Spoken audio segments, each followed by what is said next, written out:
अहिल्यानगर जिल्ह्यात 4 सराईत टोळ्यांवर हद्दपारीची कारवाई करण्यात आली असून यात नगर आणि पाथर्डीमधील गुन्हेगारांचा समावेश आहे। अहिल्यानगर जिल्ह्यात कायदा आणि सुव्यवस्था अबाधित ठेवण्यासाठी सराईत गुन्हेगारांविरोधात कठोर भूमिका घेत पोलीस अधीक्षक मुमक्का सुदर्शन यांनी एकाच आठवड्यात 4 गुन्हेगार टोळ्यांवर हद्दपारीची कारवाई केली आहे। अहिल्यानगर शहरातील 3 आणि पाथर्डी तालुक्यातील 1 अशा एकूण 4 टोळ्यातील 10 जणांना विविध कालावधीसाठी हद्दपार करण्यात आलं असून यात शरीराविरुद्धचे, मालमत्तेविरुद्धचे तसेच गोवंशीय प्राण्यांशी संबंधित गंभीर गुन्ह्यांचा समावेश आहे।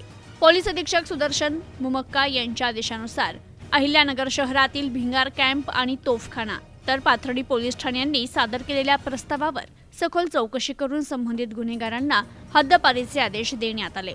भिंगार कॅम्प पोलीस ठाण्याच्या हद्दीतील घातक शस्त्रांसह बेकायदा जमाव करून खुनाचा प्रयत्न आणि गंभीर दुखापत केल्याप्रकरणी सलमान उर्फ साहिल रफिक शेख, अभिषेक धाडगे आणि हर्षवर्धन तपकिरे या तिघांना 6 महिन्यासाठी अहिल्यानगर जिल्ह्यातून हद्दपार करण्यात आले।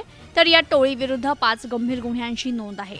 याच पोलीस ठाण्याच्या हद्दीतील घरफोडी आणि चोरीच्या गुन्ह्यात सहभागी असलेल्या अयान रईस शेख आणि अकबर लुकमान खान यांना 12 महिन्यांसाठी अहिल्यानगर जिल्ह्यातून हद्दपार करण्यात आले। त्या दोघांविरुद्ध एकूण 8 गंभीर गुन्हे दाखल आहे। तर तोफखाना पोलीस ठाण्याच्या हद्दीतील घातक शस्त्रांसह बेकायदा जमाव करून गंभीर दुखापत केल्याप्रकरणी वैभव बारसकर आणि अजय करपे यांना 3 महिन्यांसाठी अहिल्यानगर जिल्ह्यातून हद्दपार करण्यात आले। या टोळीविरुद्ध 4 गंभीर गुन्ह्यांची नोंद असल्याची माहिती पोलिसांनी दिली। दरम्यान पाथर्डी पोलीस ठाण्याच्या हद्दीतील गोमांस विक्री आणि गोवंशीय जनावरांशी क्रूरतेनं वागल्याच्या प्रकरणी रेहान सलीम कुरेशी, जवाद सलीम शेख आणि अमजद नूर मोहम्मद शेख या तिघांना 6 महिन्याकरिता नगर निवासा, पाथर्डी आणि शेवगाव या 4 तालुक्यातून हद्दपार करण्यात आले। संबंधितांविरुद्ध गोवंशीय जनावरांचे मांस विक्री करणे तसेच जनावरांना चारा पाण्याविना अमानुष पद्धतीनं बांधून ठेवल्याचे गंभीर गुन्हे दाखल आहे।